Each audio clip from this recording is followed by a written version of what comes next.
નમસ્કાર વિદ્યાર્થી મિત્રો, good morning all of you. કેમ છો બધા? ફાઇન.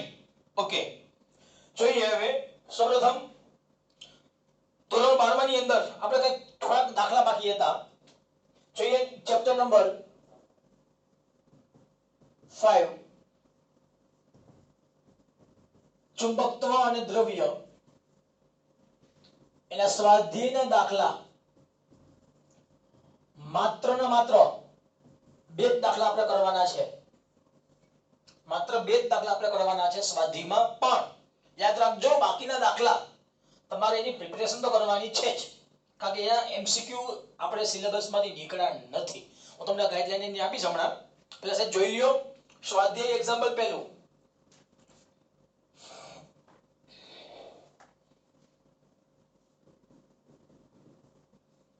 સ્વાધ્યાય એક્ઝામ્પલ પહેલું. પૃથ્વીના ચુંબકત્વ અંગેના નીચેના પ્રશ્નોના જવાબ આપો. સદિશને સંપૂર્ણ રીતે દર્શાવવા માટે ત્રણ રાશિઓની જરૂર પડે છે. તો પૃથ્વીના ચુંબકીય ક્ષેત્રને દર્શાવવા રૂઢિગત રીતે વપરાતી ત્રણ સ્વતંત્ર રાશિઓના નામ આપો. યાદ રાખજો, તમારા દાખલા બે વિષયમાં કરવાના છે. બંને દાખલા હોમવર્કમાં કરવાના છે. તો તમને બધી વસ્તુ સમજાવતો જાઉં છું. સ્વાધ્યાય એક્ઝામ્પલ પહેલામાં જોવો જી. સદિશને સંપૂર્ણ રીતે બતાવવા માટે ત્રણ રાશિની જરૂર પડે. કોના માટે? પૃથ્વીના ચુંબકત્વ. તો પૃથ્વીના ચુંબકત્વ માટે કઈ કઈ ત્રણ વસ્તુ આવશે? પહેલી આવશે પૃથ્વીનું સમક્ષિતિજ ચુંબકીય ક્ષેત્ર, એને કહેવાય BH. પૃથ્વીનું સમક્ષિતિજ ચુંબકીય ક્ષેત્ર એને કહેવાય BH બરાબર કહેવાય BE cos phi અથવા કહેવાય BE cos I. બીજું કહેવાશે મેગ્નેટિક ડેક્લિનેશન એંગલ, એને કહેવાય D. શું કહેવાશે એને? D. ત્રીજું આવશે ડીપ એંગલ. ત્રીજું શું આવશે? એને કહેવાય phi બરાબર I. તો phi શું કહેવાશે? ડીપ એંગલ કહેવાય. I પર શું કહેવાશે? ડીપ એંગલ કહેવાશે. બીજું કેસ પહેલો હતો. કેસ બીજો, દક્ષિણ ભારતમાં આવેલા એક સ્થળ પાસે ડીપ એંગલ 18 નો છે. તો બ્રિટનમાં ડીપ કોણ મોટો હશે કે નાનો? ચલો, આ શું છે? પૃથ્વી છે. અહીંયા કયો કહેવાશે? ઉત્તર ગોળાર્ધ. અહીંયા શું કહેવાશે? દક્ષિણ ગોળાર્ધ. ઓસ્ટ્રેલિયા ક્યાં આવે? અહીંયા કે ઓસ્ટ્રેલિયા આવશે. અહીંયા શું હશે? ભારત હશે. તમે ક્યાં જાઓ છો? ભારત થી ઓસ્ટ્રેલિયા જાઓ તો અહીંયા તમને ડેક્લિનેશન એંગલ કેટલો આપ્યો છે? ડીપ કોણ કેટલાનો આપ્યો છે? નમન કોણ. અને તમે ભારત પાસે ડીપ કોણ કેટલાનો આપ્યો છે? 18 નો આપ્યો છે. તો ઓસ્ટ્રેલિયા પાસે ડીપ એંગલ નું મૂલ્ય પેલા કરતા વધે. મીન્સ 18 કરતા કેવું હશે? વધુ હશે. શું કામ? કે તમે જેમ જેમ દક્ષિણ ગોળાર્ધમાં જાઓ છો તો દક્ષિણ ગોળાર્ધમાં પૃથ્વીનો શું હશે? ચુંબકીય ક્ષેત્રનો ઉત્તર ધ્રુવ આવેલો હોય. પદાર્થનો કયો હશે? દક્ષિણ ધ્રુવ. પૃથ્વીના ચુંબકીય ક્ષેત્રના ઉત્તર ધ્રુવ હશે. જેમ જેમ તમે નીચે જશો તેમ તેમ ઉત્તર ધ્રુવ તરફ ડીપ એંગલનું મૂલ્ય વધવા લાગે. ક્લિયર? સેમ વસ્તુ case number C. Case number ત્રીજો એ પણ એ જ છે. બ્રિટન. અહીંયા પણ શું આવ્યું છે? બ્રિટન અહીંયા કેવું હશે? સેમ વસ્તુ બ્રિટનમાં પણ શું થશે? ડીપ એંગલનું મૂલ્ય વધે તો ઉત્તર ગોળાર્ધમાંથી ચુંબકીય ક્ષેત્ર રેખા બહાર નીકળે છે. પૃથ્વીના ચુંબકીય ક્ષેત્રમાંથી ઉત્તર ગોળાર્ધમાં ચુંબકીય ક્ષેત્ર રેખા બહાર નીકળે. પૃથ્વીના ચુંબકીય ક્ષેત્રના ઉત્તર ધ્રુવમાંથી ચુંબકીય ક્ષેત્ર રેખા બહાર નીકળે. પૃથ્વીના ચુંબકીય ક્ષેત્રના દક્ષિણ ધ્રુવમાંથી ચુંબકીય ક્ષેત્ર રેખા બહાર દાખલ થાય. મીન્સ યાદ રાખજો, અહીંયા શું હશે? પૃથ્વીના ચુંબકીય ક્ષેત્રનો દક્ષિણ ધ્રુવ. પદાર્થનો કયો હશે? ઉત્તર ધ્રુવ. ક્લિયર? બે વસ્તુ અલગ અલગ હોય. અહીં n ને s જે બતાવી છે ઈ કોના માટે છે? પદાર્થ માટે છે. પદાર્થનો ઉત્તર ધ્રુવ તો પૃથ્વીનો દક્ષિણ ધ્રુવ. એ પદાર્થનો દક્ષિણ ધ્રુવ તો પૃથ્વીનો ઉત્તર ધ્રુવ. ક્લિયર? તો બ્રિટનમાંથી ચુંબકીય ક્ષેત્ર રેખા બહાર નીકળશે. જો ઓસ્ટ્રેલિયામાંથી પણ ચુંબકીય ક્ષેત્ર રેખા બહાર નીકળશે. Case number D. Case number 4.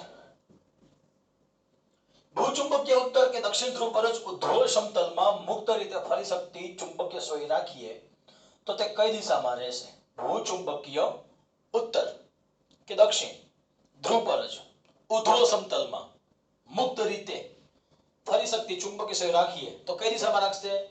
તે મુક્ત રીતે ભ્રમણ કરે. સોય શું કરશે? મુક્ત રીતે ભ્રમણ કરશે. મુક્ત રીતે ક્યાં ભ્રમણ કરશે? ઉત્તર અને દક્ષિણ દિશામાં ભ્રમણ કરે. ઉત્તર અને દક્ષિણ દિશામાં ભ્રમણ કરશે મુક્ત રીતે. ખાસ ધ્યાન રાખજો.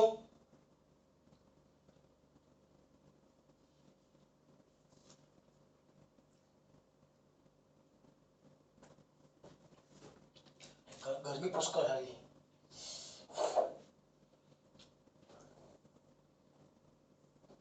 જો આપણે સોયને ગમીને લટકાવીએ તો સોય શું થશે? ગમે તે સમતલમાં મુક્ત રીતે ભ્રમણ કરશે. એની દિશા ફિક્સ રહેશે નહીં. ત્યાર પછી પાંચમો કેસ. એવું માનવામાં આવે છે કે પૃથ્વીનું ચુંબકીય ક્ષેત્ર તેના કેન્દ્ર પર મૂકેલા 8 × 1022 જૂલ ટેસ્લા ઇન્વર્સ જેટલી મેગ્નેટિક મોમેન્ટ ધરાવતા ડાયપોલ વડે મળતા ક્ષેત્ર જેટલું છે. આ સંખ્યાના માપદંડની કોઈ રીતે ખરાઈ કરો. સંખ્યા રકમમાં પૃથ્વીનું ચુંબકીય ક્ષેત્ર તેના કેન્દ્ર પર મૂકેલા, જો તમે જોઈએ બી ચુંબકીય ડાયપોલ મોમેન્ટ આપી છે એને કહેવાય m. કેટલા આપ્યા છે? 8 × 10⁻22 joule tesla inverse. Joule tesla inverse. તો મેગ્નેટિક મોમેન્ટ ધરાવતા ડાયપોલ વડે મળતા ક્ષેત્ર જેટલું છે એવું માનવામાં આવે છે કે પૃથ્વીનું ચુંબકીય ક્ષેત્ર તેના કેન્દ્ર પર મૂકેલા કોના જેટલું હશે? પૃથ્વીના ચુંબકીય ક્ષેત્ર be જેટલું છે. તો તમે સંખ્યાના માપદંડની કોઈ રીતે તમે ખરાઈ કરો તો તમે શું કરશો? પહેલા આમાં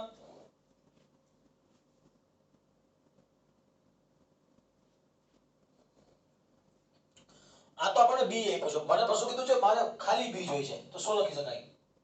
આ પૃથ્વી છે. શું છે? પૃથ્વી. આની ડાયપોલક્સ.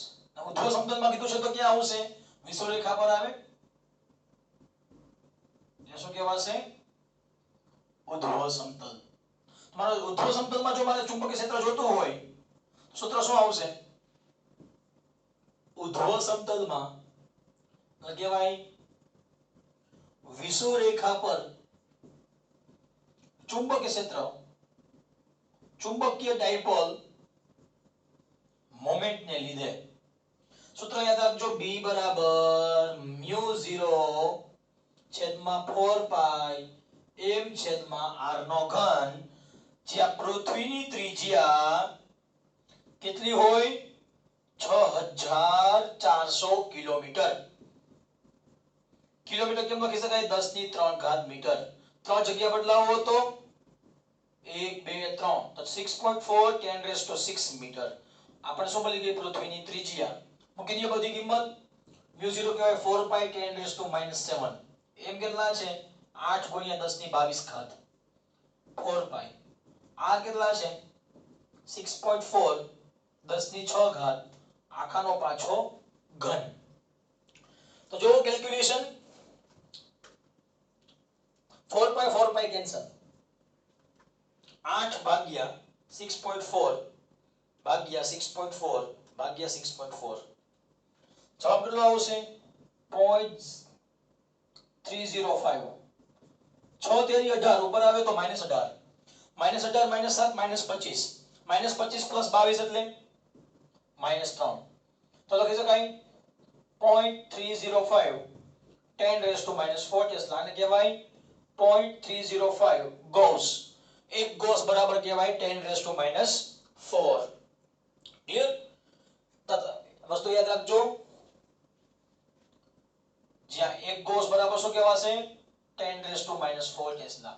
મિત્રો આ તમારી નાની એવી એક કેસ હતો કે ઉર્ધ્વ સમતલમાં વિષુવરેખા પર ચુંબકીય ક્ષેત્ર ચુંબકીય ડાયપોલ મોમેન્ટને લીધે B બરાબર μ0 છેદમાં 4 પાઈ m છેદમાં r નો ઘન. જો તમને સમક્ષિતિજ અક્ષ પર કીધું હોય તો આ રેખા કઈ કહેવાશે? સમક્ષિતિજ રેખા કહેવાય. જો સમક્ષિતિજ રેખા પર કીધું હોય તો સૂત્ર આ જ ખાલી આગળ 2 લાગી જાય μ0/4 પાઈ 2m છેદમાં r નો ઘન. સૂત્ર કઈ લાંબો ફેરફાર આવતો નથી. ક્લિયર? ત્યાર પછી સ્વાધ્યાય એમાં કેસ નંબર કેટલામો કેસ આવશે? છઠ્ઠો કેસ આવશે. ભૂવિજ્ઞાનીઓ બતાવે છે કે મુખ્ય ચુંબકીય NS ધ્રુવો સિવાય પૃથ્વીની સપાટી પર જુદી જુદી દિશામાં રહેલા બીજા બધા સ્થાનિક ધ્રુવો પણ અસ્તિત્વ ધરાવે છે. આવું કેવી રીતે શક્ય બને? શું કામ? શું કે રકમમાં પહેલા ભૂવિજ્ઞાનીઓ બતાવે છે કે મુખ્ય ચુંબકીય ધ્રુવો NS, ચલો આ પૃથ્વી છે. શું છે? પૃથ્વી. આ મુખ્ય શું છે? N ધ્રુવ અને S ધ્રુવ. તો પૃથ્વીની સપાટી પર જુદી જુદી દિશામાં રહેલા આ બધા બિંદુ પાસે બધા સ્થાનિક ધ્રુવો પણ અસ્તિત્વ ધરાવે છે. શું કામ? પૃથ્વી શેની બનેલી હશે? પૃથ્વીના ભૂગર્ભની અંદર બધી ખનિજો કઈ અવસ્થામાં હશે? પીગલન અવસ્થામાં છે.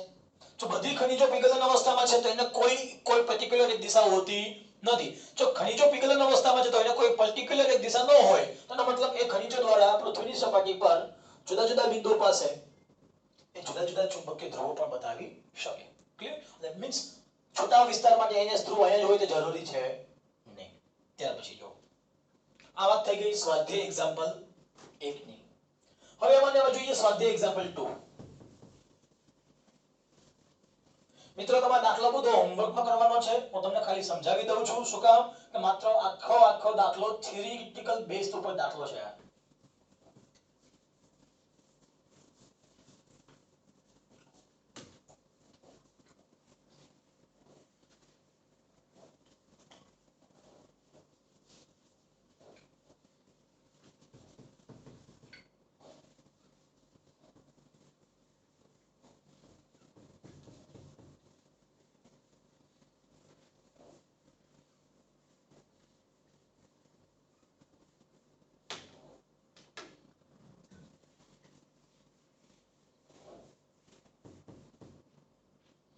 જો સ્વાધ્યાય એક્ઝામ્પલ 2 નો કેસ પહેલો. અવકાશમાં જુદા જુદા બિંદુઓએ પૃથ્વીનું ચુંબકીય ક્ષેત્ર જુદું જુદું હોય છે. શું તે સમય સાથે પણ બદલાય છે? જો તેમ હોય તો તે કયા સમય અંતરાલમાં તેમાં ગણના પાત્ર ફેરફાર થાય? અવકાશ, પૃથ્વીનો અવકાશ છે. જુદા જુદા બિંદુઓ હોય પૃથ્વીનું ચુંબકીય ક્ષેત્ર કેવું હોય છે? જુદું જુદું. જવાબ શું આવશે? હા. શું કામ? પૃથ્વી શેની બનેલી છે? ભૂગર્ભ ભાગમાં ખનિજો પીગલન અવસ્થામાં છે. જો ભૂગર્ભ ભાગમાં ખનિજો પીગલન અવસ્થામાં હોય તો પૃથ્વીની સપાટી બધા બિંદુઓ પાસે એક સરખી જોવા મળતી હોતી નથી. ક્યાંક શું આવશે? પર્વત આવે, ક્યાંક નદી આવશે, ક્યાંક ખાઈ આવશે, ક્યાંક સમુદ્ર આવશે, ક્યાંક જમીન આવશે, ક્યાંક રેતાળ આવશે. તો જુદા જુદા ભાગની અંદર તો જુદી જુદી સપાટી પણ કેવી છે? જુદી જુદી છે. જો જુદી જુદી સપાટી હોય તો આ દરેક વિસ્તારની અંદર પર્વતનો બનેલો હશે, લાવારસનો બનેલો હોય. હા કે ના? તો લાવારસ એટલે શું કહેવાય? ખનિજોનું પીગલન. તો એ પીગલન અમુક સમય અંતરે બદલાતું હોય. દરેક સમયે સ્થિર હોતું નથી. તો અમુક શતક વર્ષો હોય જાય. એક શતક એટલે કહેવાય 100. અમુક શતક વર્ષોએ પૃથ્વીની સપાટી ઉપર કંઈક ને કંઈક ફેરફાર થતો હોય. જો સપાટીમાં કંઈક ને કંઈક ફેરફાર થતો હોય, ભૂગર્ભમાં કંઈક ફેરફાર થતો હોય તો એ ફેરફારને લીધે એની ખનિજમાં પણ કંઈક ફેરફાર થાય. ખનિજમાં ફેરફાર થાય તો ચુંબકીય ક્ષેત્ર બદલાય છે. એ સ્થિર રહેતું નથી. ત્યાર પછી પૃથ્વીના કોરમાં લોખંડ છે તે જાણીએ છીએ. આમ છતાં ભૂસ્તરશાસ્ત્રીઓ તેને પૃથ્વીના ચુંબકીય ક્ષેત્રનો ઉદ્ગમ માનતા નથી. આની જેમ જ છે. કારણ પૃથ્વી શું કે છે? પૃથ્વીનું કોર શેનું બનેલું છે? લોખંડનું બનેલું છે. છતાં આપણે કહીએ છીએ કે પૃથ્વીના ચુંબકીય ક્ષેત્રનો ઉદ્ગમ લોખંડ નથી. શું કામ? આ જે ધાતુ છે, શું ધાતુ એ માત્ર લોખંડ જ છે? માત્ર લોખંડ નથી. શું હશે તે? મિશ્ર ધાતુ હશે. આ કે ના? જુદા જુદા પ્રકારની જુદી જુદી ધાતુ આવેલી હોય તો એ પૃથ્વીમાં ઉદ્ભવતું ચુંબકીય ક્ષેત્ર કોને કારણે છે આપણે તે નક્કી કરી શકતા નથી. હા, લોખંડ ચુંબકત્વનો ગુણધર્મ ધરાવે છે, એ વાત સાચી છે, પણ તો શું બાકીની મિશ્ર ધાતુઓ ચુંબકીય ગુણધર્મ નહીં ધરાવતા હોય? ધરાવે જ છે. એલોય છે, સોડિયમ છે, બધા ચુંબકીય ગુણધર્મ ધરાવે છે, પણ કોની કેટલી અસર છે હજી તે આપણે નક્કી કરી શક્યા નથી. તો ત્યાર પછી કેસ નંબર 3. પૃથ્વીના કોરની બહારના વિસ્તારમાં વીજ પ્રવાહો પૃથ્વીના ચુંબકીય ક્ષેત્ર માટે જવાબદાર છે. તો આ પ્રવાહને જાળવી રાખવા માટે કઈ બેટરી એટલે કે ઊર્જા હશે? પૃથ્વીના કોરની બહારના વાહક વિસ્તારમાં વીજ પ્રવાહો પૃથ્વીના ચુંબકીય ક્ષેત્ર માટે જવાબદાર માનવામાં આવે છે. તો આ પ્રવાહોને જાળવી રાખવા માટે કઈ બેટરી હશે? ચલો, પૃથ્વી છે તો પહેલું કારણ શું હોઈ શકે? પૃથ્વીની અંદર શું બનેલું છે? પીગલન ધાતુ બનેલી છે. જો પીગલન અવસ્થામાં ધાતુ હોય તો ધાતુનો ગુણધર્મ કેવો છે? ધાતુ તે આયોનિક હોઈ શકે. ધાતુ આયોનિક હોઈ શકે. બીજું ધાતુ કેવી હશે? સુવાહક હશે. ત્રીજું, ધાતુ રેડિયો એક્ટિવ પણ હોઈ શકે. ધાતુઓ રેડિયો એક્ટિવ પણ હોઈ શકે. તો આ બધા જ ગુણધર્મો એ વીજ પ્રવાહ ઉત્પન્ન કરવા માટે ભાગ ભજવી શકે. ત્યાર પછી કેસ નંબર 4. પૃથ્વીએ તેના ક્ષેત્રની દિશા 4 થી 5 અબજ વર્ષના તેના ઇતિહાસ દરમિયાન કેટલીક વખત ઉલટાવી હશે? તો ભૂસ્તરશાસ્ત્રીઓ પૃથ્વીના ક્ષેત્રના આવા દોડના ભૂતકાળ વિશે કેવી રીતે જાણી શક્યા હશે? પૃથ્વી તેના ક્ષેત્રની દિશા 4 થી 5 અબજ વર્ષના તેના ઇતિહાસ દરમિયાન કેટલીક વખત ઉલટાવી હશે? તો ભૂસ્તરશાસ્ત્રીઓ પૃથ્વીના ક્ષેત્રના આવા દોડના ભૂતકાળ વિશે કેવી રીતે જાણ્યા છે? જો આપણે આ જવાબ જોઈ ગયા હતા. પૃથ્વીની સપાટી પર શું આવેલું છે? પર્વત, નદી, ખાઈ, સમુદ્ર, જમીન, રેતાળ, બાકીના જંગલો. તેમાં જો પર્વત છે, પર્વત શામાંથી બન્યો હશે? લાવારસમાંથી બન્યો હશે. પર્વતમાંથી બન્યો હોય લાવારસ. તો એ પર્વતના જે ખનિજો છે, પર્વતના જે પથ્થરો છે, એ પર્વત કેટલા વર્ષ જૂનો છે એનું જો નિરીક્ષણ કરવામાં આવે, એનું જો ઓબ્ઝર્વેશન કરવામાં આવે તો તમે એનું અનુમાન કરી શકો કે પૃથ્વી ઉપર ચુંબકત્વ ક્ષેત્ર કેટલા સમયે પુનરાવર્તન થતું હશે. ક્લિયર? ત્યાર પછી કેસ નંબર 5.